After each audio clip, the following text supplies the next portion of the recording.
सभी घर और परिवार में पूजा पाठ धर्म कर्म तो सब लोग कर ही रहे हैं। फिर धर्म का इतना बड़ा प्रचार जिसमें आज अरबों रुपए खर्च हो गए। 60 बरस हमारे गुरु महाराज ने छोटे बड़े काफिले निकाल कर जंगल पहाड़ों की कठिन यात्रा करते हुए अनेक प्रकार के संघर्ष झेलते हुए आपके इस एटा कासगंज जिले में भी कितनी बार उनका आना यानी आगमन हुआ। गुरु महाराज से भी उस जमाने में तमाम मीडिया के लोग बड़े बड़े धर्माचार्य प्रश्न करते थे कि गुरु जी आप कोई नया धर्म चलाना चाहते हैं, और अगर कोई नया धर्म नहीं चलाना तो फिर धर्म का इतना प्रचार करने की क्या ज़रूरत है। धर्म तो सारी जनता अपने अपने सिस्टम और तरीके से, कोई घर परिवार नहीं बाकी है जहाँ पूजा पाठ धार्मिक अनुष्ठान कोई न कोई कर्म कांड धार्मिक संस्कार न होता हो। फिर आप जनता को क्या बताना चाहते हैं? इतने पर्चे छाप कर, पोस्टर बनाकर, इतना झंडा, इतना बैनर, इतना डीजल पेट्रोल खर्च करके, इतना भाड़ा किराया लगाकर लोग इधर से उधर दौड़ते हैं और कितने अरबों अरब रुपए खर्च हुए। और आज पूज्य हुजूर महाराज जी लगातार 10 बरस से वो भी कड़ी से कड़ी मेहनत कर रहे हैं। लाखों लाख भाई बहन शाकाहारी जैकेट पहनकर तन मन धन के साथ उनके सहयोग में यानी उनके साथ खड़े नजर आ रहे हैं। कितना पैसा खर्च होता, कितना समय, कितने लोगों ने इस पर अपना जीवन न्यौछावर कर दिया। कितने लोग टाट बोरा पहनकर आज उनका बुढ़ापा आया, कितने मर भी गए। आखिर इसकी क्या आवश्यकता। उस समय गुरु महाराज कहा करते थे कि बच्चा, मेरा लक्ष्य और उद्देश्य कोई अलग धर्म बनाना नहीं है,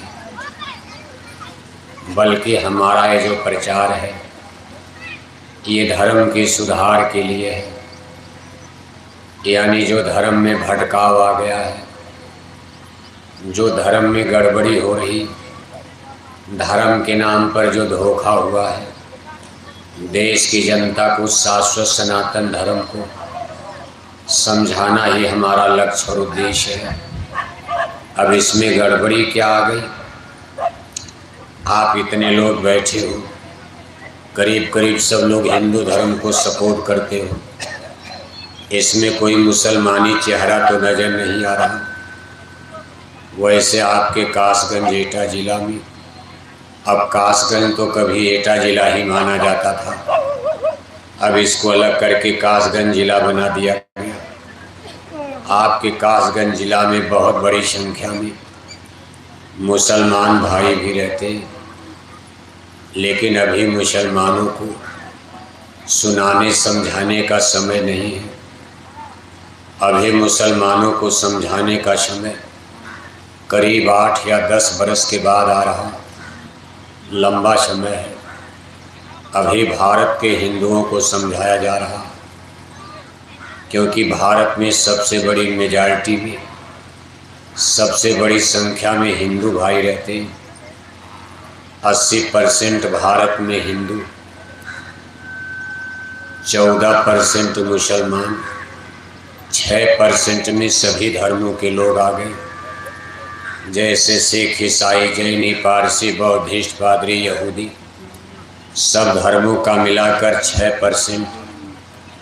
दूसरे नंबर पर 14% मुसलमान और सबसे बड़ी संख्या 80% हिंदुओं की, यानी 1 अरब 30 करोड़ की आबादी में पुरानी गणना के अनुसार 1 अरब 4 करोड़ भारत में हिंदू, 18 करोड़ मुसलमान और 8 करोड़ सभी धर्मों के लोग, अब 1 अरब 4 करोड़ हिंदू अगर इस शाश्वत सनातन धर्म को जान जाए, समझ जाए, तो बहुत बड़ा परिवर्तन भारत ही नहीं पूरे संसार में हो जाएगा। 1 अरब 4 करोड़ संख्या बहुत होती, पूरे दुनिया की आबादी 6.25 अरब बताई जाती। इस 6.25 अरब में 1 अरब 4 करोड़ केवल भारत में हिंदू रहते। अब समझ लो करीब 1/6 भाग। जबकि संसार में कितने देश, इतनी बड़ी सुपर पावर अमेरिका, आज अमेरिका की कुल आबादी 33 करोड़ बताई जा रही, यानी जितने लोग अमेरिका में रहते उसके 3 गुना से ज़्यादा लोग केवल भारत में हिंदू रहते। अगर इतने हिंदू सही धर्म को समझ जाएं, आप सारे संसार पर अपना असर डाल सकते हो और उस सनातन चीज़ को स्थापित किया जा सकता जिसमें सारे रगड़े झगड़े मिट जाएं, सुकून शांति की स्थापना हो जाए, एक अच्छे समाज का संसार का निर्माण हो सकता, जिसको राम राज्य कहा जाएगा, सतयुग कहा जा सकता, धर्म का राज्य कहा जा सकता। इसी सनातन शाश्वत को समझाने के लिए गुरु महाराज ने इतनी मेहनत किया। और आज देखो जय गुरुदेव मिशन के द्वारा लगातार इसी मिशन पर काम हो रहा। यानी जिस धर्म का आप इस समय अनुपालन करते हो और जय गुरुदेव मिशन के द्वारा जो धर्म, जिसको सनातन धर्म कहते हैं, जो समझाने का प्रयास हो रहा, उसमें थोड़ा सा डिफरेंस और अंतर है। ऐसा नहीं कि भगवान में कोई अंतर आ गया, रामायण गीता में कोई फर्क आ गया, बस हमारी आपकी समझ का फेर आ गया। फितरतबाजी और परिवर्तन, ये अंतर केवल आदमी आदमी की समझ का है। जैसे एक ही घर में आप देखते हो, एक भाई का धर्म शाकाहारी और एक भाई का धर्म मांसाहारी, दोनों की दृष्टि में भगवान राम एक ही है। दोनों राम राम सीता राम बोलते, लेकिन एक भाई मांस खाता है, शराब पीता, और एक भाई प्योर वेजिटेरियन लाइफ सिस्टम, शुद्ध शाकाहारी जीवन बिताकर, good idea, good behaviour, good thinking, उसकी सोच अच्छी है, चिंतन अच्छा है, उसका गांव समाज में व्यवहार अच्छा है, गांव में लोग उसको अच्छा इंसान मानते। और एक भाई दारू शराब पीता, पशु पक्षियों की सड़ी गली मुर्दा मांस खाता, पूजा पाठ तो भी करता, सुबह सुबह नहा धोकर, सबसे बड़ा तिलक टीका लगाकर, सबसे बड़ी माला पहनकर मंदिर में टन टन घंटी घंटा बजा के जब निकलता तो मालूम पड़ता पूरे कासगंज जिला में अब इनसे बड़ा पुजारी कोई नहीं है। लेकिन शाम को जाकर जब दारू पीता है तो गांव में सबको गाली देने लगता। तब गांव वाले कहते इस पर भूत चढ़ गया, राक्षस है, ये मनुष्य नहीं, भक्त नहीं, ये कोई अच्छा इंसान नहीं, दुष्ट है। लेकिन एक शाकाहारी मनुष्य का जीवन, उसकी बोली भाषा आचार विचार, जबकि दोनों सगे भाई हैं, बस यही डिफरेंस होता जा रहा। आज हमारे भारत देश में अपने हिंदू, जिसको हिंदू धर्म कहते, तमाम लोग इसी मांसाहारी धर्म को सपोर्ट करते। मंदिर में टन टन घंटे घंटा बजाए जा रहे और 1-1 किलो मछली खाए जा रहे, हरे रामा हरे कृष्णा कीर्तन गाए जा रहे, अखंड रामायण पढ़े जा रहे, चंदन तिलक टीका लगाए जा रहे और 1-1 किलो अंडा खाए जा रहे, 10-10 बोतल दारू शराब उड़ाए जा रहे। अब यही फैसला होना कि वास्तव में सही धर्म क्या है। जय गुरुदेव मिशन का उद्देश्य यही है। अगर मांसाहारी धर्म सही है, चलो उसको सपोर्ट कर दिया जाए। अगर मांसाहारी धर्म को गलत है शाकाहारी धर्म को सबको सपोर्ट करना पड़ेगा। एक न एक दिन आपको इस सत्य को मानना पड़ेगा, क्योंकि सत्य में जयते धर्म में जयते। सत्य की विजय होती है, धर्म की विजय होती। जैसा कौरव पांडवों का युद्ध आप देखते हो, कौरव पांडवों का महाभारत का युद्ध है, कोई हिंदू मुसलमान का युद्ध नहीं था।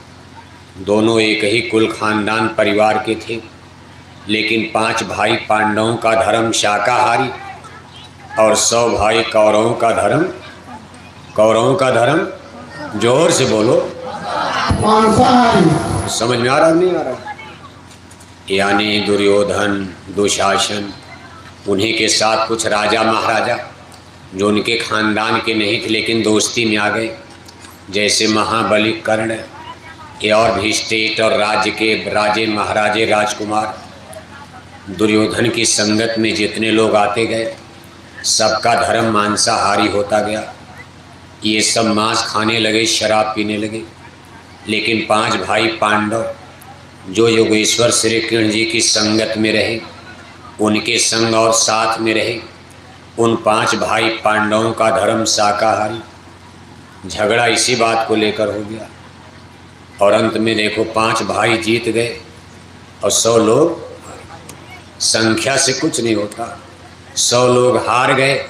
हार ही नहीं गए, 100 भाई कौरव मर भी गए और 5 भाई पांडव जीत भी गए, जिंदा भी रह गए।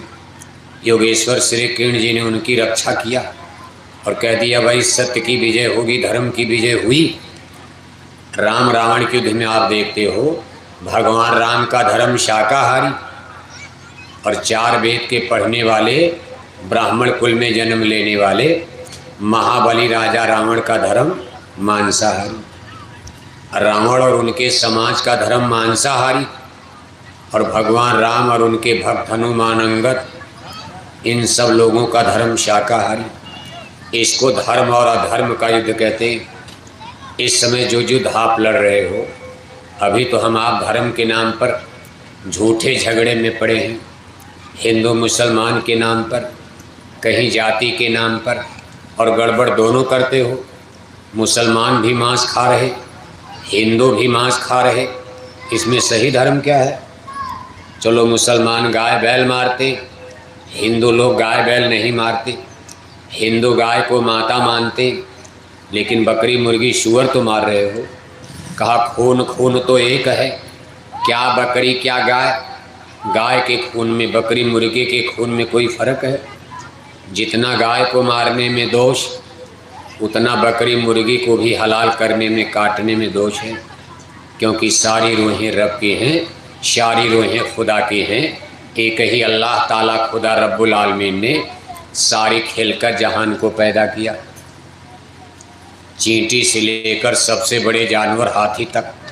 कहा सिया राम मैं सब जग जानी, करो प्रणाम जोर जुग पानी। सिया माने आत्मा, राम माने परमात्मा। सिया माने आत्मा, राम माने परमात्मा। यानी सिया माने जीव और राम माने ब्रह्म। एक जीव एक ब्रह्म कहावत।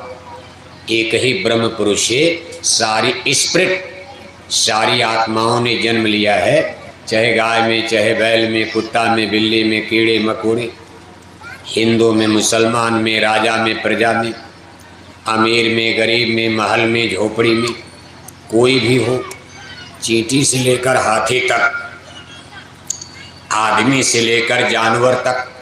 कहा ईश्वर अंश जीव अविनाशी, चेतन अमल सहज सुख राशि। सबके अंदर एक ही भगवान की आत्मा विराजमान है।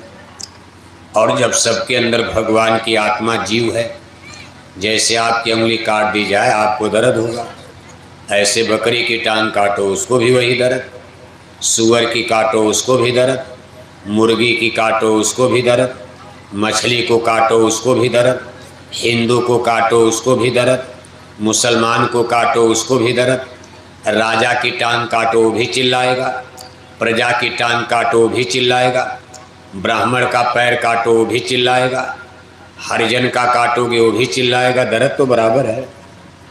एक शरीर का बाल आपका उखड़ जा चिल्लाते हो, और पशु पक्षियों को मारना क्या धर्म में है?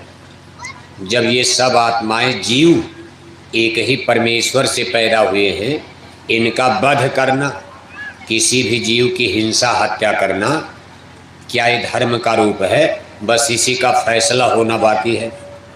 आज परिस्थिति क्या है कि भारत में देखो 82 करोड़ हिंदू मांस खाते। कितने हिंदू? कितने हिंदू? जोर से बोलो, ये चीज़ समझना जरूरी है।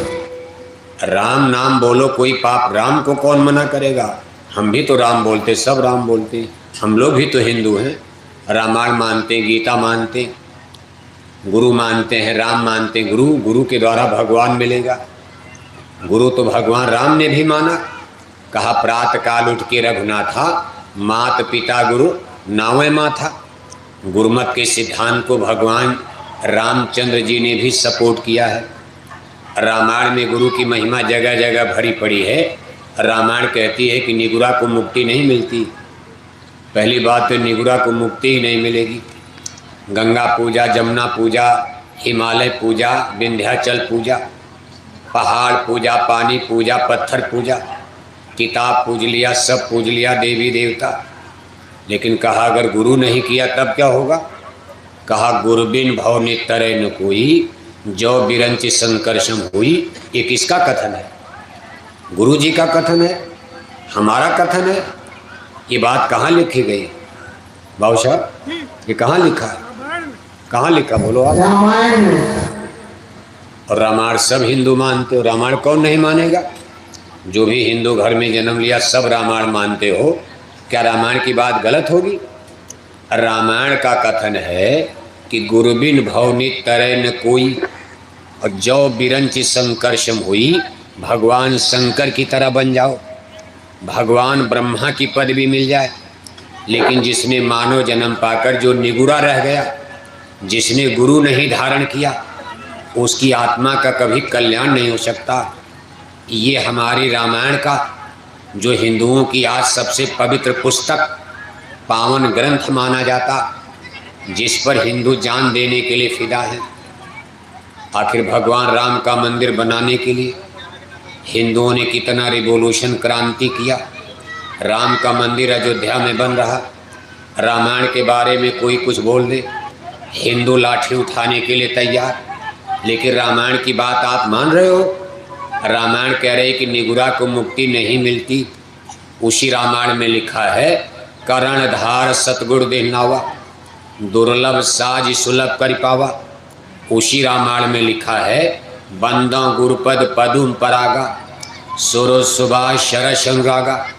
उसी रामायण में लिखा है बंदा गुरुपद कंजय, कृपा सिंधु नर रूप हरि, महामोहतम पुंजय, जासु बचन रवि कर निकर। गुरु नाम की महिमा से रामायण भरी पड़ी है। अब हम गुरु नाम बोलने लगे तो हम लोग हिंदू धर्म के बोरा वाले खिलाफ हो गए। अब आप ये सोचते हो कि नहीं, बोरा वाले, ये जय गुरुदेव वाले हिंदू धर्म के खिलाफ हो गए। अरे भाई, असली हिंदू धर्म वाले तो हम ही लोग हैं। हम मांस नहीं खाते, शराब नहीं पीते, गुरु मर्यादा का पालन करते। हम लोगों ने गुरु धारण किया, क्योंकि गुरु से ही तो ज्ञान प्राप्त होगा। जीवात्मा को माँ के गर्भ में कैसे उतारा गया, मौत के समय इसको कैसे निकाला जाएगा, मौत के बाद इसको निकाल कर कहाँ ले जाएंगे, कैसे गाय बैल में डाल देते, कैसे कुत्ता बिल्ला बना दिया जाता, कैसे स्वर्ग और नरक में ले जाते, कैसे जन्म और मरण होता, कैसे ईश्वर ब्रह्म का दर्शन दीदार होता, कैसे मोक्ष मुक्ति प्राप्त होती है। इन सब चीज़ों का ज्ञान और बोध हमको आपको अध्यात्मवाद में, जिसको सनातन कहा जाता, सनातन का मतलब अध्यात्मवाद होता है, जिसको पढ़े लिखे लोग साइंस ऑफ सोल कहते, यानी आत्मा का विज्ञान, इसको सनातन अध्यात्मवाद कहा जाता। अब आत्मा शरीर का नहीं, शरीर का विज्ञान तो इंटेलेक्चुअल, ये भौतिक विज्ञान है, जिसको यूनिवर्सिटी कॉलेज में आपने भी पढ़ा। कोई बीए पढ़ा, कोई बीएससी पढ़ा, कोई एमएससी पढ़ा, फिजिक्स पढ़ा, केमिस्ट्री पढ़ा। आपके पढ़ने के बाद अब आपके बेटा बेटी पढ़ रहे हैं। ये शरीर का ज्ञान विज्ञान है। और शरीर एक दिन जलेगा, शरीर मरेगा, मिटेगा। और जिस दिन शरीर जलेगा, कटेगा, मिटेगा, उस दिन आपका सारा भौतिक ज्ञान विज्ञान, हिंदी, अंग्रेजी, physics, chemistry, zoology, botany, geography, history, ये सब उसी दिन ख़त्म हो जाएगी। अब कहो कि हमारी मार्कशीट डिग्री हमारे बेटा बेटी के काम आ जाएगी? आएगी काम? मार्कशीट डिग्री भी ख़त्म आपकी। जिस दिन नौकरी से रिटायर हो गए, अब वही मार्कशीट डिग्री लेकर कहो कि फिर नौकरी मिल जाएगी? मिलेगी आपको? 60 साल के बाद आपके भी काम नहीं आएगी ये डिग्री। ये बड़ी बड़ी डिग्रियां कहीं भी 60 साल के बाद रिटायर होने के बाद आप कहो किसी से हम फिर मास्टर बन जाएंगे, टीचर ट्यूटर बन जाएंगे, बन पाओगे आप? फिर ये बेटा बेटी के क्या काम आएगी? इसलिए इस विद्या को कहते हैं अपरा विद्या, और ये परा विद्या है चेतन विद्या, यानी आत्मा का ज्ञान। आत्मा चूँकि मरती नहीं है, शरीर चूँकि मरता है, इसलिए शरीर के ज्ञान को अपरा विद्या, जड़ विद्या, भौतिक विद्या कहते हैं। और आत्मा अमर है। नैनम छिन्दन्ति शस्त्राणि नैनम दहति पावक न चैलम क्लीन्यंताप न शोषत मार्क। भगवान श्री कृष्ण ने श्रीमद् भागवत गीता में अपने परम शिष्य अर्जुन को उपदेशित करते हुए देखो इस भेद को समझा रहे कि हे अर्जुन, शरीर और आत्मा ये दोनों चीज़ें बिल्कुल अलग अलग हैं। ये उसी तरह से है जैसे आपके घर में तमाम किस्म के इंस्ट्रूमेंट्स, सिस्टम, मशीन होती, जैसे कूलर है, फ्रिज है, पंखा है, आटा चक्की मशीन है, या फिर आपने पानी खींचने के लिए पंपिंग सेट लगाया, लेकिन आपके घर में बिजली ही नहीं है। अब बैठ करके इंतज़ार कर रहे हो कि बिजली आवे तो मशीन चले, कपड़ा धोया जाए, वॉशिंग मशीन चलेगी। बिजली आवे तो आटा चक्की चले, आटा पीसा जाए, घर में आटा नहीं। और मान लो रात भर बिजली नहीं आई तो आटा कहाँ मिलेगा? और मान लो आपके घर में बिजली है, ऊर्जा, एनर्जी, पावर, बिजली शक्ति है, और आपके घर में कोई मशीन ही नहीं है, तो बिजली क्या करेगी? बिजली पानी निकालेगी डायरेक्ट। यानी दोनों एक दूसरे की पूरक है। मशीन भी चाहिए और उसको चलाने के लिए ऊर्जा, एनर्जी, पावर भी चाहिए। इसी तरह से संबंध है हमारी शरीर और आत्मा का बना। माँ के गर्भ में 5 महीने 10 दिन में ये पिंड पिजड़ा बनकर तैयार हो जाता, और सबका बिल्कुल बराबर बराबर। जिस दिन माँ के गर्भ में आप बनाए गए, उस दिन न कोई ब्राह्मण, न क्षत्रिय, न यादव, न हरिजन, न कुर्मी, न पटेल, न जाट, न गुजर, न हिंदू, न मुसलमान। हाँ, 2 भेद था, और ये दो भेद परमात्मा ने शुरुआत में ही कर दिया। औरत और मर्द का डिवाइडेशन, बंटवारा 2 भाग में ईश्वर ने किया है। एक औरत बना दिया, एक मर्द बना दिया, और ये बंटवारा देखो आज तक चल रहा है। भाई लोग एक तरफ बैठे, औरतें एक तरफ बैठी, और थोड़ा सिस्टम में अंतर नज़र आता। भाई लोग थोड़ा देखो दूर दूर बैठे, और इनको देखो फिर हम घुसड़ पुसड़ कर कितनों इनको समझाया जाए, भाई कोरोना चल रहा, बीमारी चल रही, थोड़ा दूर दूर बैठा करो, छुआछूत की बीमारियां। फिर भी ये नहीं मानती और कहेंगी हमको भी प्रधानमंत्री बना दो, हमको पूरा दिल्ली दे दो, फौज में भेज दो, मिलिट्री में भेज दो, हम पाकिस्तान से लड़ेंगे। अब देश के नेता लीडर तो खैर कर ही रहे हैं। अब समाजवाद के नाम पर सबको बराबर करने की बात बराबर कर भी किया भी जा रहा। कहा सब तोड़ो, जाति तोड़ो, धर्म तोड़ो, ये तोड़ो। तो जाति तो बिगाड़ सकते हो, जातियाँ तो आदमी ने बनाई। लोहे का जन्म हुआ, लोहे की खोज हो गई, जो लोहे का काम करने लगे एक नई जाति लोहार बन गई। लोहे का काम खत्म, लोहार जाति खत्म। सोने की खोज हो गई, धरती में सोना मिला। जो लोग सोने के गहने बनाने लगे उनकी एक अलग जाति बन गई, सोनार कहे जाने लगे। आज मान लो धरती से सोना खत्म हो जाए तो सोनार जाति खत्म हो जाएगी। चमड़े के जूते, चप्पल, अटैची, बटुआ, बैग बनने लगा। जो चमड़े का काम करने लगे उनको आप चमार कहने लगे, और कहने लगे भाई इनका पानी मत पीना, चमड़ा छूते हो, चमड़ा पहनते हो। सब जूता, चप्पल, अटैची, बटुआ, बैग, सबके घर में चमड़े का।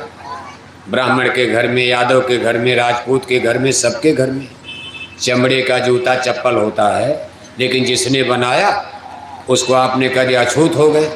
और जो लोग पहन रहे रोज़ चमड़ा, चमड़े का देखो कोट पहनते, तमाम तो कोट बनती, चमड़े के बड़े बड़े कोट और बड़े बड़े आइटम बनते, और सबके घर में चमड़े का कोई न कोई आइटम। बटुआ है, बैग है, ये है, वो है, रोज़ चमड़ा छूते हो और जो उनको आपने अछूत कह दिया। इसी तरह से कोई खेती का काम करने लगा, खेतिहर हो गए। किसके अंदर स्टान पावर, मलट्टी पावर आ गई, वो बंदूक राइफल चलाने में आगे निकल गए, भाला तीर तलवार। आप कहने लगे भाई ये छत्री राजपूत हो गए। कोई ज्ञानी बन गया, पढ़ा लिखा हो गया, तो कहने लगे ब्रह्म ज्ञानी हो गए, ब्राह्मण बन गए। ये तो सब बाद में हुआ। लेकिन जिस दिन ईश्वर ने मानव जाति को जन्म दिया, उन्होंने केवल 2 जातियां बनाई थी। मानव जाति का डिवाइडेशन, एक औरत और एक मर्द। अब औरत और मर्द को एक आप कैसे कर, जो भगवान की बनाई चीज, इसको आदमी कैसे मिटा देगा बताओ। वो कहते औरत मर्द भी बराबर कर दिया जाए। हिंदू मुसलमान बराबर कर ही नहीं पा रहे हो। हिंदू मुसलमानों में इतने रगड़े झगड़े। अब कोई हिंदू मुसलमान धर्म को एग्रीमेंट करवा दो, हिंदू मुसलमानों का सब धर्म का मेल हो जाए। तमाम नेता लीडर एग्रीमेंट करवाते करवाते मर गए। और आज भी आपके कासगंज में, बरेली में, रामपुर में हिंदू मुसलमान का दंगा। गांधी महात्मा एग्रीमेंट करवाए और कई ईश्वर अल्लाह तेरे नाम, सबको सम्मत दे भगवान, और गांधी महात्मा जिंदा। और तब तक आज़ादी के समय हिंदू मुसलमानों में वो लड़ाई हुई कि लाखों हिंदू भारत में, लाखों मुसलमान भारत में। उधर जहाँ पाकिस्तान बना पंजाब क्षेत्र में, उधर लाखों सिख मारे गए, हिंदू मारे गए। जहाँ जिसकी लाठी मजबूत, 1947 में लाखों लाख हिंदू मुसलमान, यहाँ तक इनके बेगुनाह बेकसूर छोटे छोटे बच्चे बच्चियों को हिंदुओं ने मारा, मुसलमानों का, मुसलमानों ने हिंदुओं को। तब गांधी महात्मा हाय हाय करने लगे, हिल गए, ये तो बड़ा धोखा हो गया, मैं फेल हो गया।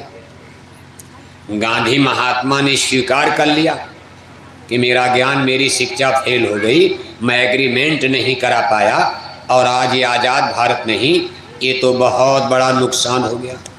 और वो दंश, ये चीज़ देखो आज तक चले, कौन एग्रीमेंट कराएगा।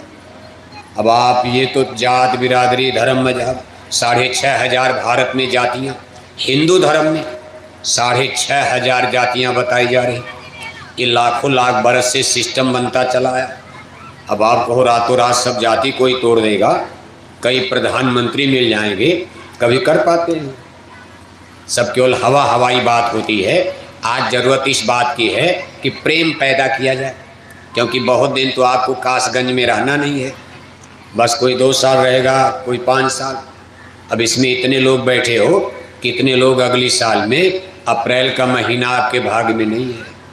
आप ये ज़रूर सोच रहे होंगे अगली साल नाती पोता की शादी करेंगे, हम कार में बैठकर बारात चलेंगे, लेकिन अगली साल अप्रैल आने के पहले आपकी खोपड़ी आग में जलकर भस्म हो जाएगी। अगर सीधे किसी को बता दिया जाए, आज ही पागल हो जाओगे, अरे मैं मर जाऊंगा, हाय मेरी बीवी, हाय मेरे बच्चे, हाय मेरी ज़मीन, हाय मेरा बगीचा, हाय मेरा कासगंज की कोठी, हाय मेरी एटा की कोठी, अरे 2-1 साल में मैं मर जाऊंगा। आदमी 2-4 दिन पहले ही मर जाएगा अगर किसी को सीधे बता दिया जाए। इसलिए चीज़ सेक्रेट, इसको परमात्मा ने गुप्त कर दिया।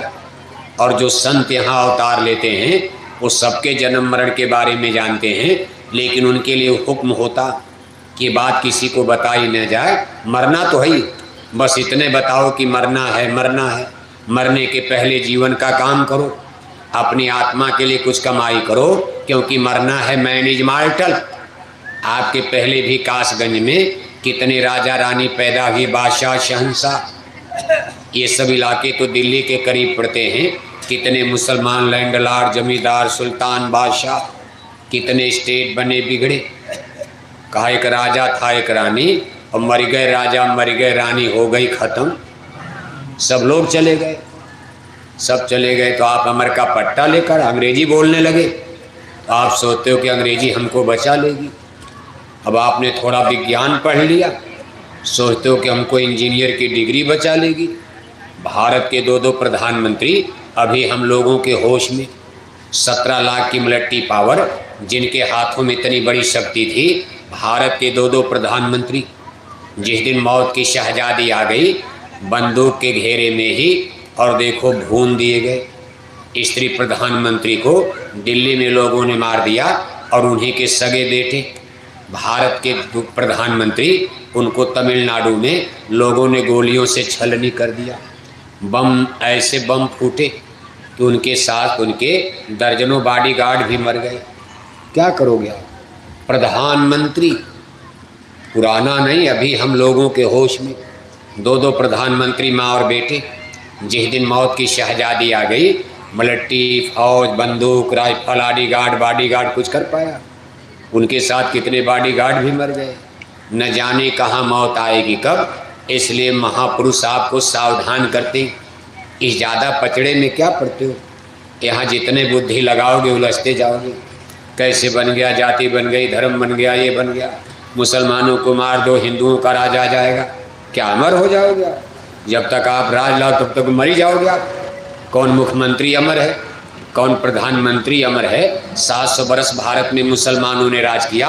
उन लोगों ने कितने जुर्म इतिहास के जो पन्ने बताते हैं, कुछ अच्छा भी किया और कुछ बुरा भी किया। मुसलमानों के राज में बच्चे बच्चियों के इतिहास की किताब में पढ़ाया जाता है, वो भी यही मानकर हमारा राज हो जाएगा, हिंदू एकदम भारत में ख़त्म हो जाएंगे। 700 बरस का समय बहुत होता।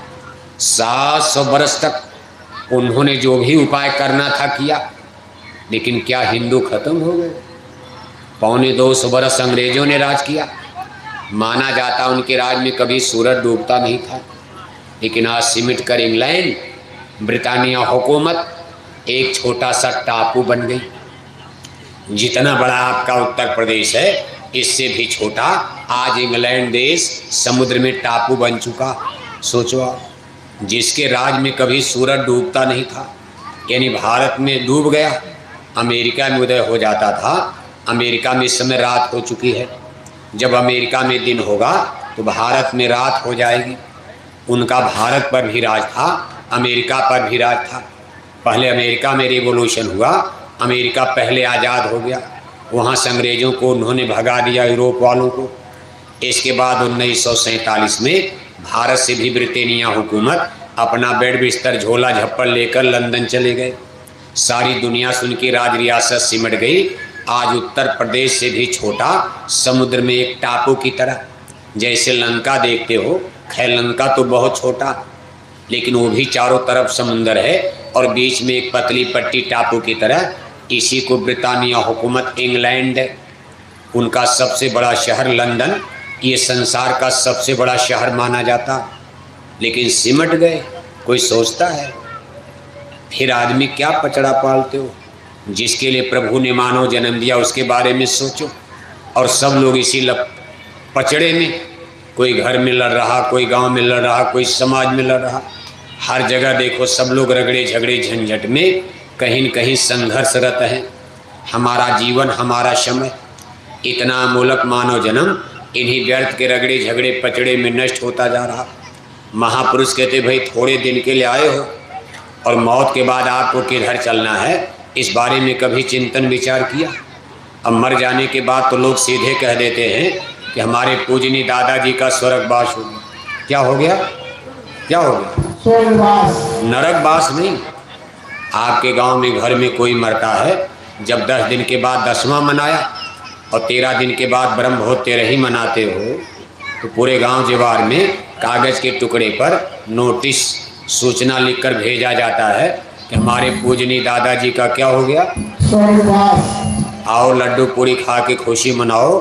दादा कासगंज से गए और इनका आवास, इनका निवास कहाँ हो गया? कहाँ रहने लगे?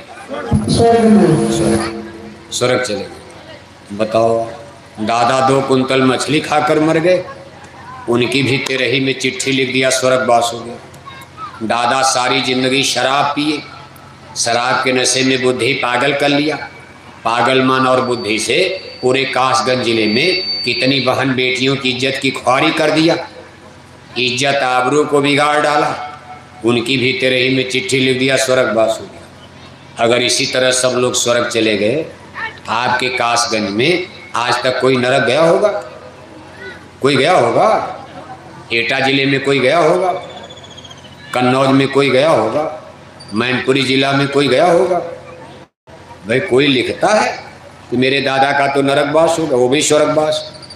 ए भी स्वर्गवास, ए भी स्वर्गवास, ए भी स्वर्ग में, बी भी स्वर्ग में, सी भी स्वर्ग में, डी भी स्वर्ग में, सब स्वर्ग। अगर इसी तरह सब लोग स्वर्ग चले गए तब तो भगवान का बनाया नरक खाली पड़ा होगा, कोई भेजा है आज तक? और स्वर्ग में खड़ा होने की जगह नहीं, स्वर्ग में भीड़ मची होगी और नरक बिल्कुल खाली पड़ा होगा। ये तो हमारी आपकी भूल है, इस पर आप कभी विचार करते हो? अबे स्वर्ग और नरक, दुख और सुख क्यों मिलता? इसमें कर्म कांची ट्यूशन है। अब संत महात्मा इसको समझा रहे कि भाई मरने के बाद सीधे स्वर्ग नरक नहीं, सबसे पहले मौत के बाद जीवों को कहाँ ले जाया जाता? सभी जीव, जितने भी जीव जगत में मरते, लाखों लोग मरते हैं। आपके गांव में कोई नहीं मरे तो इसका मतलब नहीं आज कोई नहीं मरा होगा। बहुत बड़ी धरती है, लाखों लोग रोज दुनिया में मरते। आदमी, गाय बैल कुत्ता बिल्ला कितने मरते, बात छोड़ो आप। यानी इंसान आदमी, लाखों लोग रोज दुनिया में जन्मते हैं और लाखों लोग रोज मरते।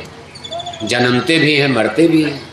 जन्मते हैं तो खुशी और मरते हैं तो लोग रोते हैं। संयोग और वियोग, सुख और दुख। और मरने के बाद कहाँ ले जाते? कहा सबसे पहले जीवों को, कहा यमपुर जाए जीव पछताएं, यम के दूत 3 बहु शताएं। कहा कोई भी प्राणी जब यहाँ शरीर छूटता है, यानी जिसको आप मरना कहते हो, अब आत्मा तो मरती नहीं। कहा मन न मरी माया न मरी, और मर गया शरीर। शरीर का मरना ये मरना मानते। मान लो कोई मर गया तो जीव को पकड़कर कहाँ ले जाया जाता? का यमपुर जाए जीव पछताएं, यम के दूत 3 बहु शताएं। सबसे पहले जीवों को यमपुरी ले जाया जाता। हमारे जितने स्पिरिचुअल लिटरेचर्स, रामायण गीता वेद भागवत शास्त्र पुराण, सारे ग्रंथ एक ही ज्ञान दे रहे हैं, सूचना दे रहे कि हर मौत के बाद सबसे पहले जीवों को यमपुरी ले जाया जाता। यमपुरी क्या है? ईश्वर की अदालत को यमपुरी कहा जाता। और ये इस ब्रह्मांड में, ये धरती से बहुत ऊंचाई पर, जिसको यहाँ से हम आप देख नहीं सकते, मौत के बाद जीव को वहीं ले जाया जाता। और जो पकड़ करके ले जाते हैं उनको धर्मराज यमराज का दूत, जैसे किसी मुलजिम को पकड़कर हाथों में हथकड़ी डाल के डंडे मारते पुलिस थाने ले जाती, कोई बचा पाता? ऐसे जीव मौत के बाद गिरफ्तार किए जाते। हाथों में हथकड़ी लगा दिया, लोहे वाली बेड़ी नहीं, ये इस तरह का हाथ पैर हड्डी का तो होता नहीं, लेकिन जीव का हाथ कैसा है, जीवात्मा के अंदर उसकी शरीर कैसी, मौत के बाद जीव का क्या रूप बनता बिगड़ता है। लेकिन कहते भाई उसको गिरफ्तार करते और डंडे जूतियाँ मारते, काटते पीटते, उसको यमपुरी ले जाते हैं। जो इनको पकड़ कर ले जाते हैं उनको धर्मराज यमराज का दूत, खुदा के फरिश्ते, मौत का सिपाही कहा जाता। और वहाँ जो जज बैठे हैं जो फैसला आपका करेंगे उनको धर्मराज यमराज कहा जाता। पहले तो फैसला होगा कि आप स्वर्ग में जाने लायक हो कि नरक में जाने लायक। जैसे आप पर कोई FIR, आप पर कोई केस लग गया, अदालत में ही तो फैसला होगा। जज फैसला करेगा भाई ये जेल में जाएंगे कि नहीं जाएंगे। अब कोई चोर डाकू पकड़ा जाता उसको तो पकड़ते ही मार पड़ने लगती, गांव वाले भी मारते हैं, पुलिस भी मारती। लेकिन मान लो कोई बड़ा आदमी गिरफ्तार किया जाता है, ये नहीं कि उसको तुरंत पुलिस मारने लगती। जैसे कोई मंत्री मिनिस्टर, गांधी महात्मा भी जेल में गए, सुभाष जेल में गए, भगवान राम जेल में, भगवान कृष्ण जेल में, हमारे गुरु महाराज भी 21 महीना जेल में रहे। ये नहीं कि सबको पुलिस डंडे बजाने लगती, सबके तरीके अलग अलग होते हैं। अभी नहीं कि गांधी महात्मा जेल में अंग्रेजों ने क्या डंडे बजाने लगे, सुभाष जी को डंडे बजाने लगे। जेल में तो कई बार गए, जवाहरलाल नेहरू गए, सब गए, आज़ादी की लड़ाई में तमाम लोग गए। लेकिन जब चोर डाकू पकड़ा जाता है तो उसको तुरंत डंडा बजना शुरू, गाँव वाले भी मारते हैं।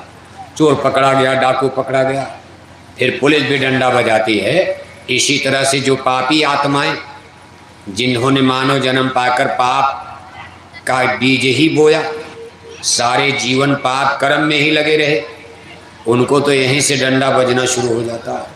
मौत के समय कितनी असह वेदना पीड़ा, यानी इन पापी कुकर्मी आत्माओं के लिए मौत के समय प्राण जीवात्मा जब निकलता है, यही देखो उन पर डंडा बजने लगता। कहा सहजो मौत आइया, अंग अंग दिया तोड़, हिया जरे छाती फटे, उठे पीर घनघोर। सहजो मौत के समय पीड़ा उठा तपार, मानव बिच्छू एक साथ मिल, मारे डंक हजार। जन्मत मरत दुसह दुख हुई। आप तमाम लोगों को देखते हो जो संतों की शरण में नहीं जाते, गुरु नहीं करते, सदगुरु नहीं करते, सत्संग नहीं सुनते, बस शराब कबाब में खाते पीते सोते, बुरे पाप कर्मों में लूटते पाटते अपना जीवन बिताते। कभी कभी आप देखते हो साल साल भर और चारपाई पर पड़े हैं, जब मौत का समय आता आधा आधा घंटा एक एक घंटा ऐसे सांस चलती है लेकिन प्राण आत्मा नहीं निकलते। आँखों के किनारे से आंसू गिरता और इतना दर्द होता, इतनी कुटाई पिटाई शरीर की करते कि टट्टी पेशाब तक कर चारपाई पर कर देते।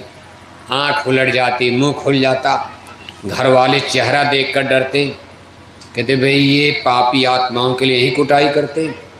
और अगर कोई संत का जीव जिसको नामदान गुरु दीक्षा गुरु मंत्र मिला, थोड़ा बहुत नाम कमाई शब्द कमाई भजन भक्ति करके ये स्पिरिचुअल एक्सरसाइज अपनी स्पिरिट आत्मा की ताकत को इस शरीर से समेटने का मन बुद्धि चित्त का कंसंट्रेशन, जिसको आप साधना उपासना अनेक प्रकार का योग क्रिया, यानी मन बुद्धि चित्त का कंसंट्रेशन, अपने दिल निरा दिमाग को ख्याल ध्यान को संसार और संसार के सामान पदार्थ लोभ मोह से ऐसे समेट कर धीरे धीरे दोनों आँखों के बीच में एकाग्र करने की क्रिया को हम योग साधना कहते।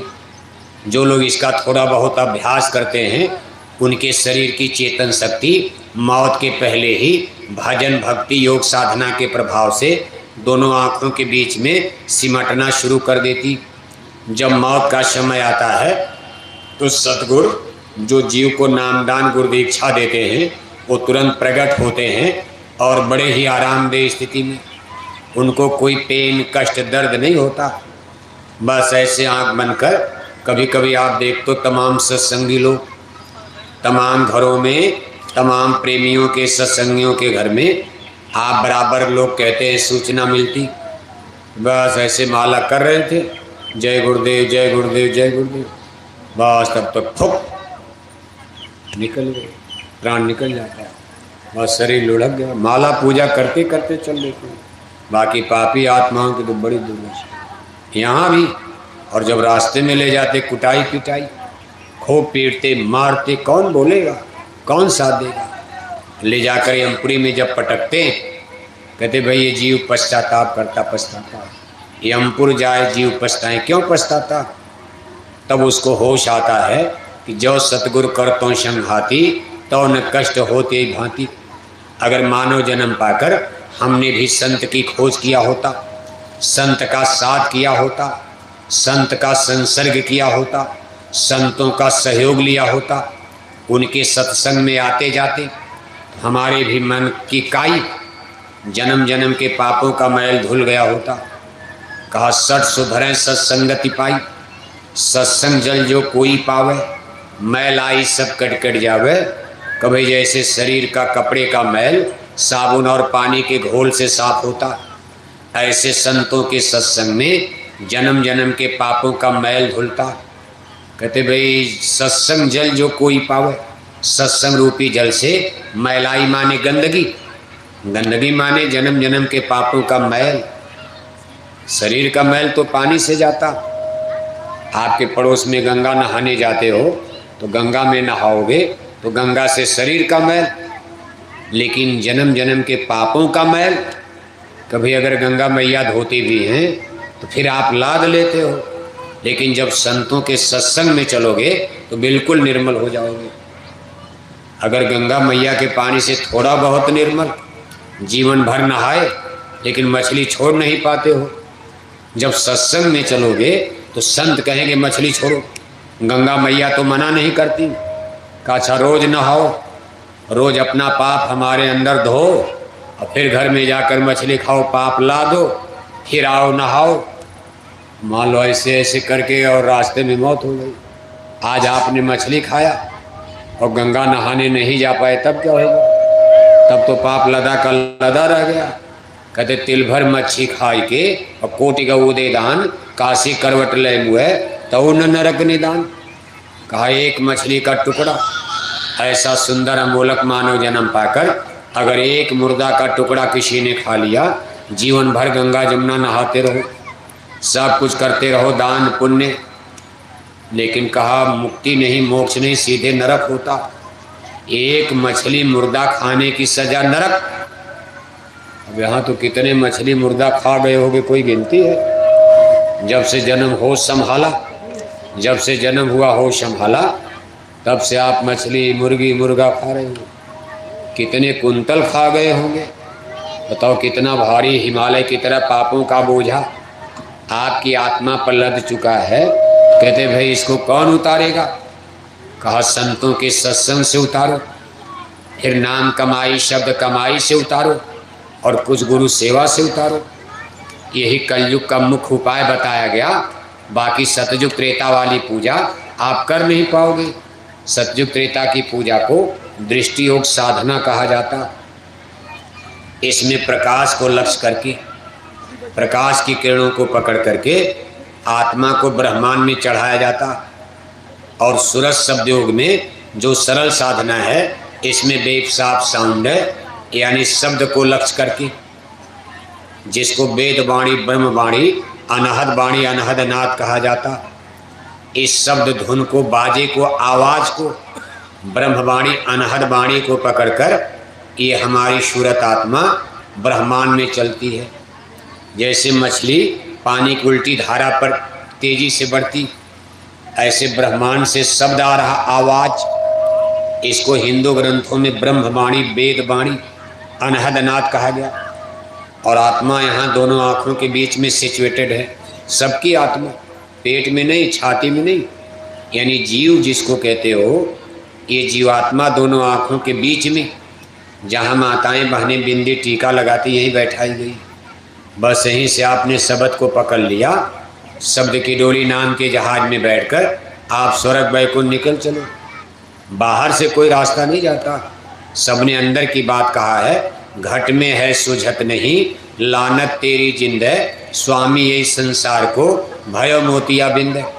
साहब कबीर इसका भेद समझाते हुए लिखते कि कस्तूरी कुंडल बसे और मृग ढूढ़त बनमा, ऐसे घट घट राम हैं दुनिया देखे ना।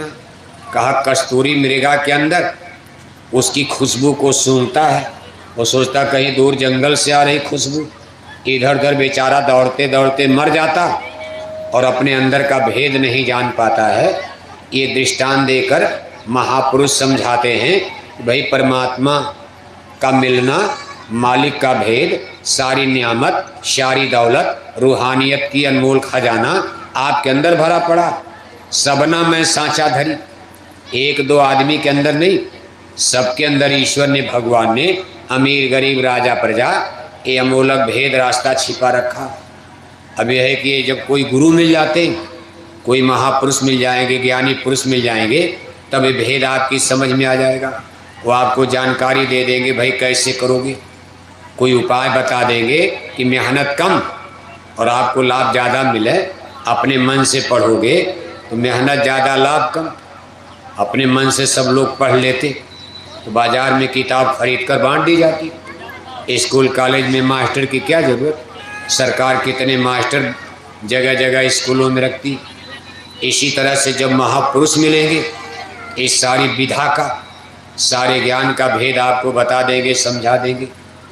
और इसी मानव जीवन जन्म में आप अपनी आत्मा को जगाकर नाम कमाई शब्द कमाई करके शब्द की धार को पकड़कर आप ब्रह्मांड में निकल चलोगे। यानी जहाँ से आप आए, जिधर आपका घर है, यानी जीव कोई यहाँ का तो है नहीं, शरीर तो यहीं की बनी, शरीर की उत्पत्ति, शरीर की रचना, ये तो मृत्यु लोक में हुआ, लेकिन जीव का जन्म अमर देश सतलोक में हुआ।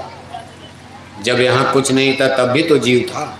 जीव माने आप, आत्मा तो तब भी थी, और जब तक वहाँ नहीं पहुँचोगे संसार में कितनों कुछ भी आपको मिल जाए, आपकी न तकलीफ जाएगी न दुख जाएगा।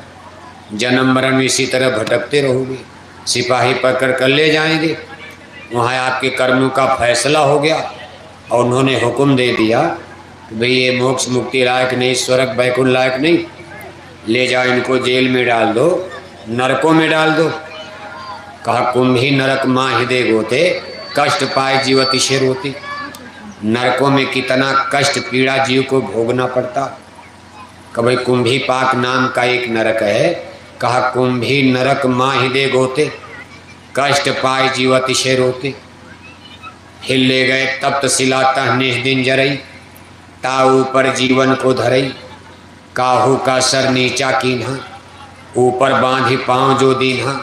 भरे कराही तेल जराया, भर भर जीवन छोंक लगाया। कहते भाई वो निर्दयी दया नहीं लावे, अधिक त्रास दे जीव मुरझावे।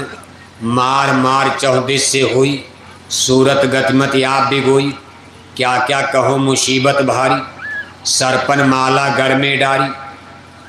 कभी इतनी भयंकर पीड़ा नरकों में, एक दो नरक। हिंदुओं में 18 पुराण है। 18 पुराण में एक किताब ग्रंथ है, उस पुराण का नाम है गरुड़ पुराण। अगर आप गरुड़ पुराण पढ़ोगे उसमें 56 नरक का बयान किया गया। 56 किस्म के नरक हमारे हिंदुओं के गरुड़ पुराण में बयान किया गया। रामायण में भी गोस्वामी जी महाराज ने कुछ नरकों का वर्णन यानी बयान किया है कि क्या कर्म करने से जीव को किस नरक में जाना पड़ता। रौरव नरक, कुंभीपाक नरक, पीप नरक, माल्य नरक, ये तमाम नरकों के नाम हैं। जेल के नाम अलग अलग।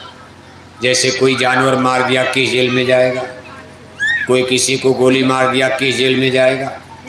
अब कोई किसी ने बम फेंक दिया और 100-200 लोग मर गए, उग्रवादी आतंकवादी, उसको सरकार किस जेल में बंद करेगी। ऐसे अलग अलग सजा, अलग अलग आदमी की गलती, उस पर अलग अलग कानून। उसी तरह उसके ऊपर देखो कानून और फिर सज़ा मिलती। इसी तरह तमाम नरकों की सज़ा। अब कहते भाई नरकन में बहुत त्रास दिलावें और फिर 84 ले पहुँचावें, यहाँ भी सज़ा देते। गाय में, बैल में, कुत्ता बिल्ला में जन्म दे दिया, अपने ही गांव घर में जन्म हो गया। अब कौन पहचानेगा आपको। आज आपका मानव जन्म, बढ़िया शरीर, बढ़िया घर। कहा कबीर गुरु की भक्ति बिन नार कुकरी होए, घर घर में डोलत फिरे टूक न डारे को। अगले जन्म में कुतिया बना दिया, कुतिया बना दिया। अपने ही कोठी हवेली में जन्म हो गया, गए आराम से पलंग पर बैठ गए और तब तक नाती पोता ने मारा 2 डंडा। अब नाती पोता को क्या पता हमारी दादी आ गई। दादी का शरीर तो मनुष्य से कुतिया का बन गया। इसको कहते 4 खान 84 का निचली कॉन्स्टिट्यूशन। आप रामायण पढ़ते लिखा है, आकर 4,84,84 योनि भ्रमति जीव अविनाशी। ऐसा ईश्वर का विधान नहीं है कि मानव से मानव जन्म ही मिलेगा। अगर कर्म गंदे कर दिए, ईश्वर की अदालत में फैसला हो गया तो मानव से गाय में, बैल में, कुत्ता में, बिल्ला में। ये 4 खान 84 लाख जन्म जोनियों का जो लंबा कारावास बना हुआ, इसमें जीव को भटकना पड़ता। कहा कई जन्म है कीट पतंगा, कई जन्म गजमीन कुरंगा, कई जन्म है बरबिक होइया, कई जन्म पक्षी श्रब्जैया। मिल जगदीश मिलन कै बरिया, चिरंकाल यह देश जरिया। गुरु साहिब समझाते हैं कि कैसे जीव भटकता। कई जन्म तो कीड़े मकोड़े में, कितने जन्म पशु पक्षी में, कितने जन्म पेड़ पौधे में। आम से निकाला जामुन में डाल दिया, जामुन से निकाला पीपल में डाल दिया, पीपल से निकाला महुआ में डाल दिया। इतनी जन्म जोनियाँ 84 लाख एक मनुष्य को छोड़कर बाकी हर जन्म जोनियों में। अगर ये जीव भटकते भटकते कितना युग बीत जाएगा तब ये मानव जन्म मिलता। इसीलिए कहा बड़े भाग मानुष तन पावा। आज बड़े भाग्य से मानव जन्म मिल गया है और यात्रा आपने पूरी किया। कितने युग और जन्म बीत गए, कटते पिटते जन्मते मरते, तब ये मानव जन्म मिला। और अब की बार आप फिर चूकने जा रहे हो तो फिर उसी 84 के कुएं में गिरोगे और 4 खान 84 में जन्मना और मरना, वहाँ कौन आपकी मदद करेगा। आज मानव जन्म में तो चलो फिर भी कुछ सहूलियत है, आपका एक्सीडेंट हो जाए तो 10-20 मोटरसाइकिल वाले खड़े हो जाते, उठाकर अस्पताल पहुंचाएंगे, घर वाला कोई नहीं, लेकिन आदमी आदमी की मदद कर देता। लेकिन जब गाय बन गए, कुतिया बन गए, बैल बन गए, आपका सड़क पर एक्सीडेंट हो गया, अब कौन अस्पताल पहुंचाएगा। दर्द तो कुतिया को भी हो रहा, एक्सीडेंट हो गया, कुतिया की टांग टूट गई, तमाम गाय बैल को देखते उस सड़कों पर टांग टूट गई, गाय बेचारी तड़प रही। अब कौन उसको अस्पताल, बेटा बेटी तो गाय भी पैदा करती है, लेकिन कौन उसको अस्पताल पहुंचाएगा। अब उन जन्म जोनियों में कितनी पीड़ा, कसाई बोटी बोटी काटता, बकरा काटा जा रहा, बकरी काटी जा रही। अगर आपको बकरे का जन्म मिल गया, मुर्गा का जन्म मिल गया, मुर्गी का जन्म मिल गया, बकरी का मिल गया, सूअर का मिल गया, तो जैसे आज आप काट रहे इसी तरह आप भी काटे जाओगे, टुकड़े टुकड़े बोटी बोटी काट करके। शिकारी लोग, कसाई लोग, उनको कोई दया माया। इसी तरह जीव जन्मता मरता कटता पिटता चलता रहता। महापुरुष कहते भाई इससे बचना है। कहा गुरु भक्ति बिन ये गति पाई, नर देहि सब बात गवाई। जो भजन भक्ति से चूके, ताके मुहियम पल पल थूके। ऐसी कुगत होएगी सबकी, जो नहीं धारे सदगुरु अब की। सदगुरु बिना न कोई बाँचे, नाम बिना 84 नाचे। कहा ये एक दुर्दशा जीव की क्यों होती। कहा ये उनकी दुर्दशा होती है जो मानव जन्म पाकर गुरु की खोज नहीं करते। गुरु करो खोज कर भाई, कहते भाई आप गुरु की खोज करो, संतों की खोज करो, और उनके पास नाम मिलेगा। नाम ही वो डोर है, सहारा है, जो आपको 84 के जन्म मरण के कुएं से निकालेगा, पार करेगा। कहते भाई गुरु भक्ति भी इन्हें गति पाई, नर दे ही सब बात गवाई। जो भजन भक्ति से चूके, मानव जन्म पाकर भजन नहीं किया, भक्ति नहीं किया, सेवा नहीं करते। मान लो सत्संग में तो आए, नामदान मान लो मिल गया, गुरु मिल गए, गुरु दीक्षा मिल गई, गुरु मंत्र मिल गया, लेकिन गुरु भक्ति नहीं सीख पाए। गुरु भक्ति माने आदेश का पालन। जैसे लोहा लोहे को काटता है, पानी की मारी हुई फसल फिर पानी से ही हरी की जाती। इसी तरह से हमारे पाप कर्म, जो हमने पाप कर्म जन्म जन्म किया है, अब ये पुण्य कर्म से काटे जाते हैं, ये संतों के दरबार में। इसलिए सद्गुरु हमारे आपके कर्मों को देख रहे, उनके पास ऐसा आला मशीन होती है कि हमारे आप, हे भाई क्या बांट रहे हैं, अरे बैठ जो, इसको प्यास में जाके पिया ना, आप बैठिए, आप सुनिए, कोई बारात थोड़ा ना है। जिसको प्यास लगे, टट्टी लगे, पेशाब लगे, धीरे से अकेले उठकर जाना, पी लेना। अब यहाँ बीच में मालूम पड़ता कि जनवासा में बारात में बैठे हो, तब तो 4 आदमी का और नुकसान करोगे। जिसको नहीं प्याओगे का 1 गिलास हमको दे दो, जिसको नहीं प्यास होगी 1 गिलास हमको दे दो। तब तक पानी पियोगे, तब तक प्यास लग जाए, पेशाब लग जाए। को अगर शुगर है तो फिर पेशाब लगेगी, पानी भी पचता नहीं शुगर में, तो जाके पेशाब 4 चक्कर लगाओगे। इसलिए कोई बात नहीं, जिसको लगे तो धीरे से, अकेले तो नुकसान होगा, सबका नुकसान क्यों करते हो। तो देखो आप, महापुरुष संत महात्मा फकीर जितने भी पीर पैगंबर औलिया इस संसार में आज तक जन्म लिए हैं, सबने हमको आपको यही हिदायत दिया कि भाई संतों के पास नाम का डोर, नाम का आधार होता शब्द कमाई का। अगर आप किसी सदगुरु की, संत की खोज नहीं किए, खाते पीते सोते जन्म गंवाया, तो फिर आप गिरोगे 84 में। जैसे कोई रस्सी है तो बच गए, हाथ में रस्सी पकड़े हो, गिरने से बच जाओगे, गिरोगे भी तो बच जाओगे। लेकिन मान लो नहीं पकड़ पाए तो नीचे चले जाओगे। मान लो गुरु महाराज मिल गए, नामदान मिल गया, गुरु दीक्षा गुरुमत मिल गया, लेकिन आप गुरु आदेश के पालन में कर्म नहीं करना सीखे, जिसको भक्ति कहा जाता है। भक्ति का मतलब केवल कान में उंगली डालना नहीं होता, भजन भी करना आदेश है, लेकिन दरबार से जो हुक्म होता है उसका पालन करना गुरु भक्ति में आता। क्योंकि गुरु हमारे आपके कर्मों को देख रहे, और वो जानते ये कर्म कैसे काटा जाएगा। किसी को मारा है, काटा है, किसी जन्म में कत्ल किया है, अब उसको कुछ खिलाकर पिलाकर सेवा कर दिया।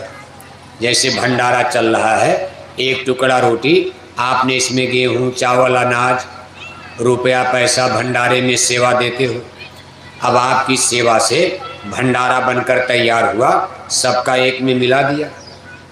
अब मान लो कोई आदमी आकर एक टुकड़ा खा लिया, ऐसा आदमी आकर एक टुकड़ा रोटी पूड़ी खा लिया जिसको आपने पिछले जन्म में कत्ल किया। बदला तो आपका वो आपका कत्ल करेगा, लेकिन आज आपका एक टुकड़ा रोटी खा लिया, बस आपका कर्जा उतर गया। इसको कहते सूली का कांटा बनाना, इसी को भंडारा क्रिया यानी भंडा फोड़, कर्मों की सफाई, कर्मों का भंडा फोड़। भंडारा माने केवल पूरी हलवा खाना नहीं, भंडारा का मतलब होता है सबका दान दक्षिणा, किसी का तेल, किसी का आलू, किसी का प्याज, किसी का मसाला, किसी का रुपया, किसी का पैसा, सब मिला करके भंडारा बना और मिला करके मिक्सचर कर दिया। फिर गुरु को भोग लग गया, प्रसाद बन गई, सदगुरु को भोग लग गया, बन गई प्रसाद। और फिर इसमें होगा कर्मों का भंडा फोड़ यानी कर्मों की सफाई। अब एक टुकड़ा आपका खा लिया, आपने भंडारे में 10, 20, 50 रुपया दिया, तो समझ लो आपका एक जन्म का कर्जा उतर गया। ये मामूली विज्ञान नहीं। अब सत्संगी लोग ही इस चीज़ को नहीं समझ पाते। वो सोचते रोज़ क्या क्या भंडारा, क्या क्या भंडारा, रोज़ भंडारा, रोज़ सेवा, रोज़ सेवा। कभी कभी लोग भ्रम करते हैं, कहते भाई रोज़ पैसा, रोज़ पैसा, रोज़ पैसा। तो महापुरुष सावधान करते कि भाई कोई घमंड मत करना, आप कोई कासगंज में नहीं रहोगे। गुरु महाराज भी कहते थे, बच्चा कासगंज एटा में सब चले जाओ, लेकिन मैं अपना काम भूतों से करा लूँगा, मैं अपना काम लकड़ी से करा लूँगा, मैं अपना काम पेड़ की पत्ती से करा लूँगा। जो मैंने कह दिया होगा, कोई कर देगा। सारी आत्माएं तो नहीं, कोई हम ही आप हैं। जो लोग सत्संगी नहीं हैं वो भी तो आत्माएं गुरु महा परमात्मा के कोई अलग से हैं। कल वो भी सत्संग में आ जाएंगे। आगे वाले पीछे, पीछे वाले आगे। गुरु महाराज भी कहते थे, नए नए बच्चे आकर देखो कितनी अच्छी सेवा कर रहे, और पुराने लोग उल्टी पलटी बात सोचते हैं कि ऐसे हो गया, ऐसे हो गया। मुझे भक्ति बहुत बड़ी चीज़ है। कहा भक्ति महात्म सुन मेरे भाई, सब संतन ने किया बखान, और ये कलयुग का सबसे बड़ा धर्म कर्म। कहा कलयुग कर्म धर्म नहीं कोई, नाम बिना उद्धार न हुई। कभी कलयुग का ये धर्म संभालो, भक्ति भाव अब हृदय धारो। कहते भाई अपने हृदय में भक्ति भाव, गुरु के आदेश का पालन करने के लिए यथाशक्ति। अब भक्ति कोई शक्ति भर तो करेगा। अब आपके जेब में 10 रुपया, अब हम आपसे कहें 1 लाख चंदा दे दो, कहाँ से डाका डालोगे आप? लेकिन सेवरी का जूठा बेर भी बहुत है। गरीब आदमी अगर है तो उसका 10 रुपया बहुत है। सेवरी का जूठा बेर ही बहुत था, और सेवरी को उसी पर भक्ति का वरदान मिल गया। भगवान राम सेवरी के जूठे बेर पर खुश हो गए। लेकिन मान लो वहीं किसी के जेब में बटुआ बैग में बड़ी बड़ी नोट है, अभी बैंक से 50,000 निकाल कर बड़ी बड़ी नोट ले आए और सब बटुआ बैग में रखकर सत्संग में बैठे हैं। और जब गुरु महाराज की झोली गई तो 10 रुपया फुट कर, वो भी 10 रुपया। 500 की साड़ी पहन के आए 10 रुपया, 2000 की साड़ी पहन के आए वो भी 10 रुपया, 5000 की साड़ी पहन के सत्संग में आए वो भी 10 रुपया, साइकिल से आए वो भी 10 रुपया, मोटरसाइकिल से आए वो भी 10 रुपया, 10 लाख की कार से सत्संग में आए वो भी 10 रुपया, जो बेचारा रिक्शा चलाता मजदूरी करता वो भी 10 रुपया, गिट्टी मिट्टी कासगंज में तोड़ता वो भी 10 रुपया, और जिसकी कासगंज में एटा में बड़ी बड़ी लोहे की सीमेंट की गिट्टी बाड़ू कपड़े की दुकान वो भी 10 रुपया। इसको यथाशक्ति भक्ति नहीं कहते। आपने अपनी शक्ति अनुसार भक्ति नहीं किया, कटौती किया, कनिंग गए, इसको कंजूसी कहा जाता है कि आप गुरु महाराज को धोखा देना चाहते हो। जब आपके बटुआ बैग में बड़ी बड़ी नोट, तो गुरु महाराज नहीं देख रहे, इसकी शक्ति तो 100 की, 50 की, 1000 की।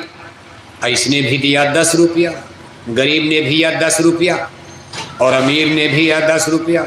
गरीब आदमी भी 10 किलो गेहूँ दान दिया भंडारा में, और जो 100 कुंतल कासगंज में बेचते हैं उन्होंने भी 10 किलो दिया भंडारा में। तो गुरु महाराज देख रहे हैं भाई ये यथाशक्ति नहीं है, शक्ति इनकी ज़्यादा थी, लेकिन इनकी भक्ति कम हो गई। क्यों? विश्वास नहीं। वो सोचते भाई हम भिखारी को दे रहे हैं, क्या गुरु महाराज को आप भीख दे रहे हो? इसलिए महापुरुष सावधान करते हैं कि सेवा देने में कभी अहंकार घमंड मत करना। कहा गुरु नहीं भूखा तेरे धन का, उनका धन है नाम रतन का। कहा जब गुरु पैसे के भूखे नहीं हैं तो रोज रोज चंदा क्यों मांगा जाता? कहा इसलिए मांगते हैं कि फिर भी तेरा उपकार करा मैं, भूखे नंगे को दिलवावें। अरे अंधे बहरे आदमी, महापुरुष कहते हैं कि हे अंधे बहरे आदमी, तू नहीं समझ पाता है, सदगुरु आपसे लेकर नंगे भूखे को दिलवावें। गरीब गुरु में दान पुण्य करते हैं, डीजल पेट्रोल में खर्च करते हैं, पर्चा पोस्टर में लगा करके आपका पुण्य बढ़ाते हैं जिससे आपका पाप उतर जाए, क्योंकि भजन तो कर नहीं पाओगे। कलयुग में कोई भजन कर पाता? 10 मिनट 20 मिनट के बाद कहीं कान में दर्द, कहीं अंगुली में दर्द, कहीं कमर में दर्द, कोई शुगर का मरीज, कोई बवासीर का मरीज, कोई भूखंदर का मरीज, किसी का बीपी हाई हो रहा, लो हो रहा। 30 साल बीत गया, 40 साल बीत गया, कहीं काला गोरा का पता चलता है? कान बंद कर रहे, आंख बंद कर रहे, कुछ पता चला?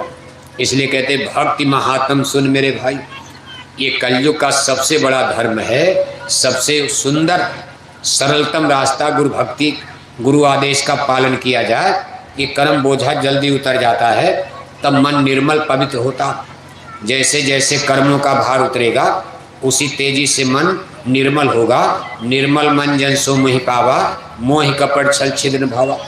जैसे जैसे मन निर्मल होगा वैसे वैसे हमारी सूरत की चेतन धार अंदर में सिमटेगी, हम अंदर में चढ़ेंगे ऊपर की तरफ, तब आवाज़ सुनाई देते नहीं भजन बनता, तब घंटे संग की आवाज़ धीरे धीरे गुनगुनाने लगती। बाकी तो आप भक्ति किए नहीं। कहा बिन गुरु भक्ति शब्द में पछते, देखो परिणाम बता रहे। कहा बिन गुरु भक्ति शब्द में पछते, सो मानुष तू मूर्ख जान, शब्द खुलेगा गुरु मेहर से, खींचे सूरत गुरु बलवान। कहा गुरु भक्ति तो करते नहीं, गुरु आदेश का पालन करते नहीं, बस कान में उंगली डाले घर में बैठे रहते, सोचते बस हम अपने से कमाई कर लेंगे। कहते भाई ऐसा कभी नहीं हो सकता, सारी उम्र भी जाएगी, मर जाओगे, लेकिन कभी घंटा संग सुनाई नहीं देगा। इसलिए कहते पहले तो गुरु भक्ति कर, पीछे और उपाय। बिन गुरु भक्ति मोह जग कभी न काटा जाए, मोटे बंधन जगत के गुरु भक्ति से काट, झीने बंधन चित्त के कटे नाम प्रताप। कहा मोटे जब लग जाए न तो झीने कैसे जाए। इसलिए सबको चाहिए नित्य गुरु भक्ति कमाए, गुरु आदेश के पालन में यथाशक्ति। कोई आपका घर मांगा जाता, क्यों कमेंट करते हो कि रोज रोज सेवा, रोज रोज पैसा? मत दो, लेकिन कमेंट कर दिया तो दोष लग गया जुबान को। वो दरबार कोई भिखारियों का नहीं है, आला दरबार होता है, शहंशाहों का दरबार होता। और सावधान करते भाई गुरु नहीं भूखा तेरे धन का। कभी ये भ्रम मत करना कि हमारा पैसा मांगा जाता। अरे आपका पाप मांगा जा रहा, आपका क्रोध, काम, लोभ, मोह, आपके पाप कर्मों का जन्म जन्म के पापों की गठरी, इसी नाम पर बोझा उतरता है ये सेवा और भक्ति से। महापुरुष कहते भाई अब मान लो सेवा भक्ति में मन लगता नहीं, भजन में नहीं लगता, नामदान तो ले लिया, अब आप देखते हो तमाम सत्संगी लोग छोड़ छाड़ कर चले गए। स्कूल होता, बहुत से लोग फर्स्ट पास होते और कितने लोग स्कूल छोड़कर बैठ जाते। क्या करोगे? स्कूल टूट जाएगा, नए विद्यार्थी आएंगे। अब कासगंज में पुराने तो गए, अब पुराने के चक्कर में क्या पड़ते, उनके लिए तो अगला जन्म होगा, चिंता मत करना। नए विद्यार्थी की एंट्री होने जा रहे, नए लोग पूज्य महाराज जी के द्वारा नए लोगों का। नए कासगंज में अभी कोई मामूली जनता का, सब जनता सत्संगी बनी, बहुत जनता गांव गांव बची। अब इसी में से नए नए बच्चे तमाम आएंगे, औरत मर्द बच्चे बच्चे, और फिर कासगंज में इतनी बड़ी संगत बढ़ने वाली है कि छोटी मोटी जगह तो काम छोटी पड़ जाएगी। आपको कासगंज में बड़े बड़े मैदान सत्संग के लिए चुनना पड़ेगा, तब जाकर सत्संग हो पाएगा। ये पूरी उड़ी नहीं बना पाओगे, रात दिन पूरी बनाओगे, संगत को नहीं खिला पाओगे, तब खिचड़ी उचड़ी से काम चल जाएगा। 10-20 भगोना खिचड़ी बना दिया, बस प्रसाद। अरे प्रसाद तो प्रसाद है, कोई हलवा पूरी खाने तो हम लोग आते नहीं। यहाँ तो प्रसाद रुखड़ सिक्खड़ रूखा सूखा खा के, खिचड़ मिल जाए कुछ मिल जाए प्रसाद हो गया, बस खा लिया, कितनी बीमारी चली जाए प्रसाद। ये सत्संग का प्रसाद शरीर की बीमारियों को दूर करता, मन बुद्धि को पवित्र करता, इसलिए थोड़ा बहुत प्रसाद। लेकिन अब पूड़ी उड़ी बनाने में तो इतना झंझट, थोड़ी संगत है। अब आपकी छोटी सी संगत, तब भी देखो सुबह से जितने लोग सत्संग सुन रहे हो उतना लोग तो पूड़ी बना रहे हैं। उन बेचारों को क्या पता क्या सो, तो पूड़ी बना रहे हैं, उनका ध्यान उधर भी है, आधा इधर सुन रहे आधा उधर सुन रहे। तो कितना बड़ा नुकसान हो रहा। बाकी महंगाई इतनी ज़्यादा, रिफाइन महंगा, आलू महंगा, सब्जी महंगी, तेल महंगा, आटा महंगा। अब सब तो लगा दोगे भंडारा में। और जब कहा जाए डीजल का, अरे मथुरा में क्या पैसे की कमी है, आप अपना लगा लेना। मथुरा में कोई नोट का कारखाना बनता है? आप ही के दान दक्षिणा से मथुरा का भी तो काम चल रहा गुरु महाराज जमाने से। आप ही दान दक्षिणा से गाय की सेवा, मंदिर की सेवा, समाधि बना, मंदिर बना, मथुरा का A to Z। मथुरा में कोई फैक्ट्री कारखाना तो है नहीं, वहाँ नोट पैदा की जाती है। अब सब पूरी परेठा में ख़त्म। जब कहा जाएगा डीजल, अरे महाराज डीजल क्या, अब तो क्या आपको क्या कमी है, आप लोग तो नोट पर बैठे हो मथुरा में, क्या फ़र्क पड़ता। अरे भाई कहाँ से नोट आएगी।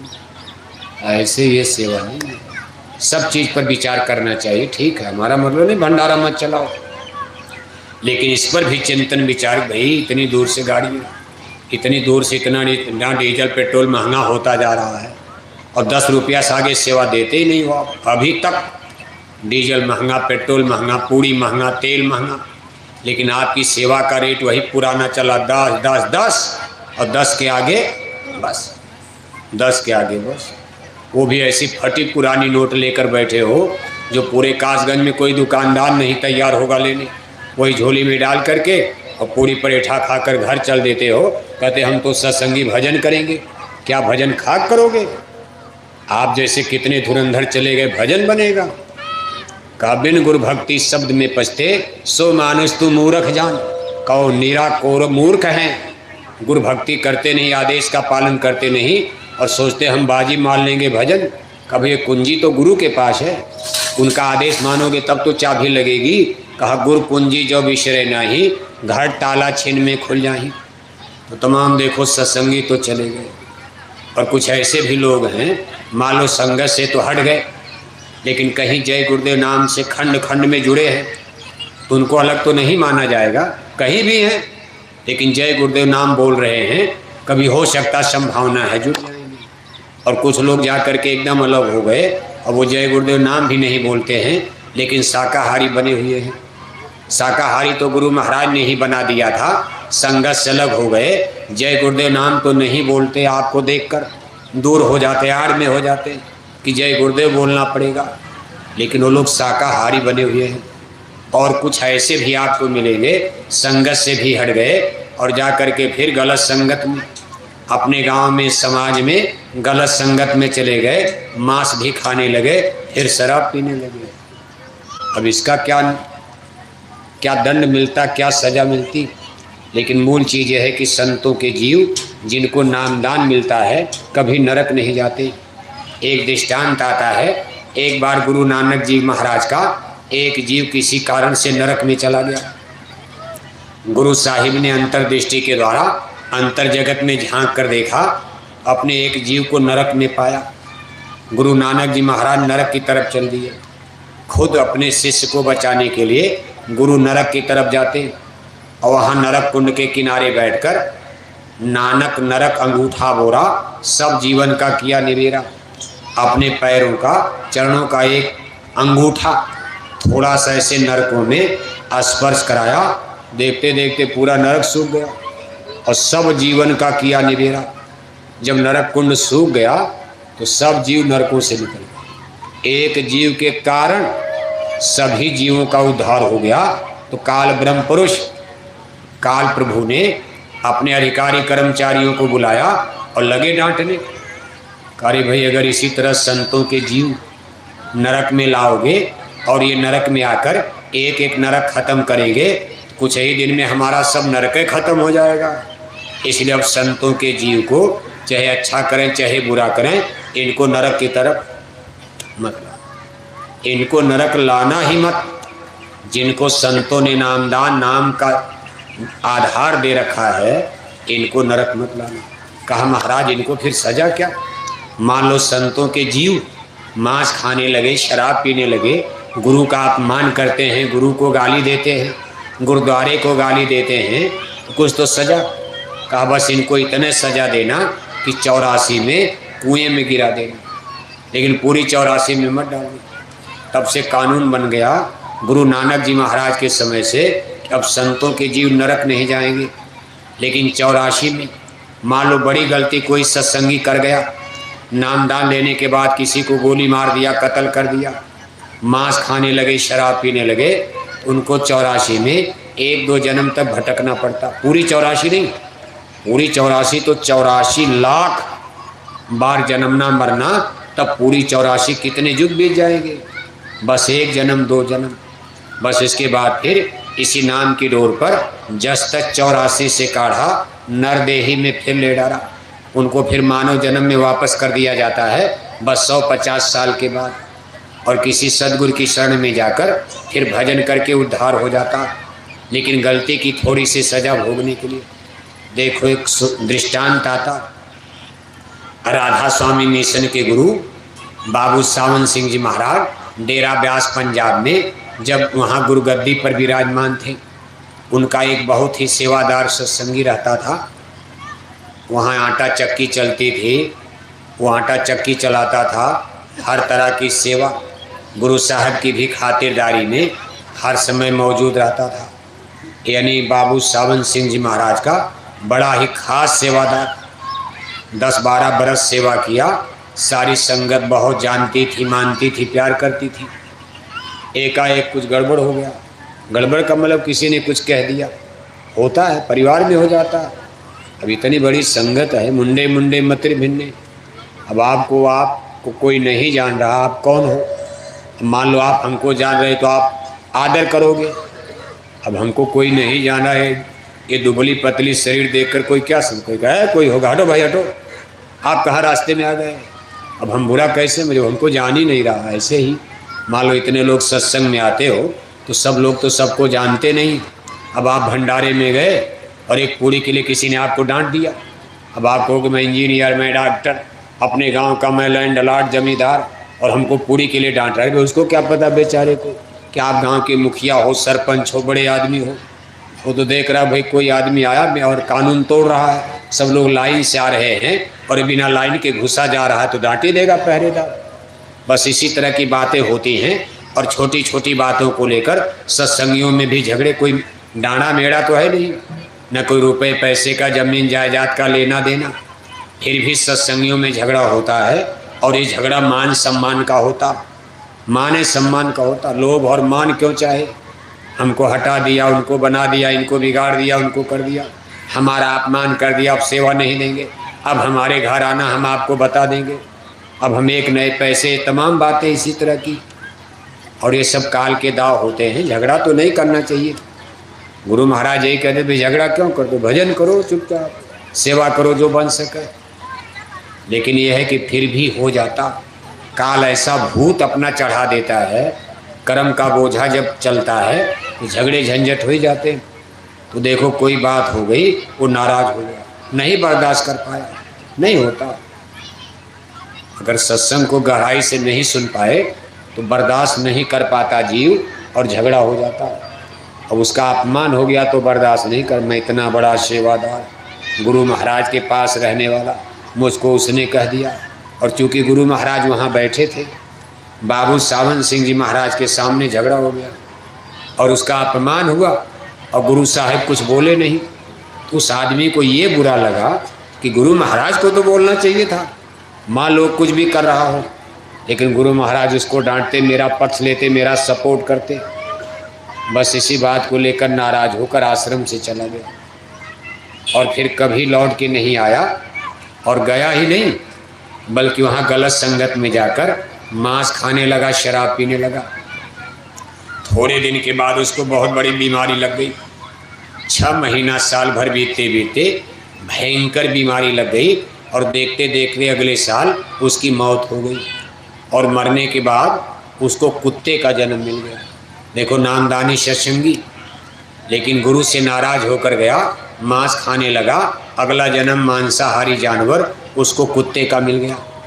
लेकिन चूंकि नामदानी था इसलिए आश्रम का कुत्ता बन गया। इधर उधर से घूमते घामते वो डेरा ब्यास पंजाब गुरु साहिब के आश्रम में ही आ गया। अब आश्रम का भोजन प्रसाद जूठा, जहाँ भंडारा चलता था आश्रम का भोजन बर्तन, और वहाँ भंडारे का प्रसाद जूठा पत्तल चाटना। और गुरु साहिब को देख करके, जब गुरु साहिब उसको देखते थे तो सावन सिंह महाराज उसके सर पर हाथ रखकर सहलाते थे। प्रेमी कहते थे भाई आश्रम में तो बहुत कुत्ते हैं, लेकिन गुरु महाराज इसी कुत्ते को बहुत प्यार करते हैं। धीरे धीरे गुरु साहिब का कुत्ता बन गया। गुरु साहिब की कुटिया में आना जाना उसका प्यार दुलार होने लगा, सब लोग मानने लगे। गुरु साहिब जब निकलते थे कार गाड़ी लेकर, आगे आगे दौड़ करके गेट तक जाता था, जब तक गेट न बंद हो जाए तब तक दौड़ता था। एक दिन सावन सिंह जी महाराज किसी गांव में सत्संग करने निकले, कुत्ता झटके से दौड़ करके निकला और उनके कार की पहिया के नीचे आ गया, पूरा चक्का उसके ऊपर चढ़ गया, उसकी हड्डी रीढ़ की टूट गई, चेस्ट की, सीने की। वो ऐसे तड़पने लगा, मुंह से खून आया। गुरु साहिब ने कहा भाई अच्छा तुम लोग इसको देखना, हमको सत्संग के लिए देरी हो रही है, हम शाम को आएंगे तो देखेंगे। गुरु साहिब उधर गए, कुत्ता मर गया। थोड़ी देर के बाद कुत्ता मर जाता। सत्संग ने उसको उठा करके आश्रम के बाहर ब्यास नदी बहती है, इसलिए उसका नाम है डेरा ब्यास पंजाब। डेरा माने आश्रम, जैसे हम लोग आश्रम कहते हैं ऐसे पंजाबी भाषा में आश्रम को डेरा कहा जाता। और ब्यास वहाँ नदी बहती है, जैसे मथुरा में जमुना नदी, ऐसे वहाँ आश्रम के किनारे से ब्यास दरिया बहती नदी, इसलिए उस आश्रम का नाम पड़ा है राधा स्वामी डेरा ब्यास पंजाब आश्रम। ये ब्यास नदी जलंधर और अमृतसर के बीच में, बहुत सुंदर आश्रम। कभी आप उधर जाओ, देखोगे तो आपका दिल खुश हो जाएगा। इतना सुंदर आश्रम और इतने सटीक अनुशासित व्यवस्था।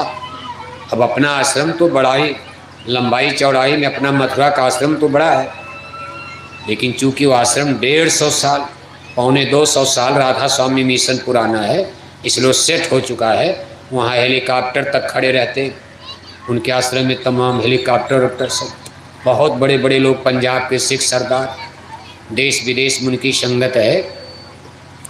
लेकिन अपने आश्रम का तो अभी 70 साल का इतिहास है, इतना डेवलप नहीं हो पाया है। हम लोग तो प्राइमरी के बच्चों की तरह अभी रगड़ा झगड़ा में रहते हैं। जैसे प्राइमरी के बच्चे पढ़ने जाते हैं तो मास्टर की फजीहत हो जाती है, मास्टर साहब एक, मास्टर साहब अब दो, मास्टर साहब देखो मार रहा है, मास्टर साहब देखो हमको गाली दे रहा है। लेकिन जब वही बच्चे सयाने हो जाते हैं तो अपने आप अनुशासित होने लगते हैं। इंटर में, हाई स्कूल में, जब BA MA में पढ़ने जाते हैं बच्चे, तब इस तरह से मास्टर एक थोड़ा पढ़ाया निकल गए, मास्टरों को ज़्यादा समस्या नहीं। लेकिन प्राइमरी के बच्चों को क से कबूतर, ख से खरगोश, तब तक मास्टर साहब टट्टी लग गई, अरे मास्टर साहब पेशाब लग गई, अरे मास्टर साहब इसने टट्टी कर दिया पायजामा में, अरे गुरुजी इसने पेशाब कर दिया चड्ढी में। तो प्राइमरी के हम लोग तो बच्चे अभी है संत मत में, अभी जय गुरुदेव मिशन में हम लोग संत मत में बच्चे हैं, अध्यात्मवाद में। इसलिए हम लोगों का चंचल स्वभाव है। जय गुरुदेव मिशन में ज़्यादा खड़र बड़र, इतनी खड़र बड़र हो गई, टूट टाट के कितना टुकड़ा हो गया। लेकिन राधा स्वामी मिशन पौने 200 साल पुराना है और उसका इतना डेवलप, इतना डिसिप्लिन, इतना अनुशासन, उनकी क्रियाएं देख करके दिल खुश हो जाता हो। वहाँ रगड़ा झगड़ा आपको कम मिलेगा। लेकिन धीरे धीरे हम लोग भी बैलेंस हो रहे हैं और भी कुछ साल बीतने के बाद सब ठीक हो जाएगा। उसमें आपको घबराने वाली बात नहीं है। जब सहूर आ जाएगा, पढ़ने लिखने की थोड़ी सी तमीज आ जाएगी, थोड़ा ध्यान बनने लगेगा, भजन बनने लगेगा, क्लास आपका हाई लेवल, अभी प्राइमरी से उठ करके जब आप हाई स्कूल, इंटर, BA में चलोगे, थोड़ा घंटा संख्या को दिखाई सुनाई तो कुछ सहूर ढंग आएगा, फिर यही संगत बदल जाएगी, देखना बदलेगा, सुनना बदलेगा, बोली भाषा बदल जाएगी। और इसी के लिए इतनी मेहनत हो रही, इसीलिए बार बार सत्संग होता रहता है मथुरा में, खेतौरा में घूम घूम कर। नहीं तो क्या जो इतना डीजल पेट्रोल खर्च करके रोज रोज और करने की भाई नहीं, धीरे धीरे। अगर सत्संग छूट जाएगा तब तो और गड़बड़ हो जाएगा। बिनु सत्संग विवेक न हुई, राम कृपा बिन सुलभ न सोई। तो देखो आप, कुत्ता मर जाता है और आश्रम वाले उसको यानी बाउंड्री के बाहर ब्यास नदी के किनारे फेंक देते।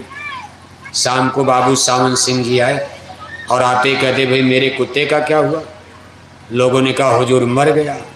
अरे कहा मर गया फिर? कहा हम लोगों ने बाउंड्री के बाहर जंगल में ब्यास नदी के किनारे फेंक दिया। अरे कहा जल्दी ले आओ उसको।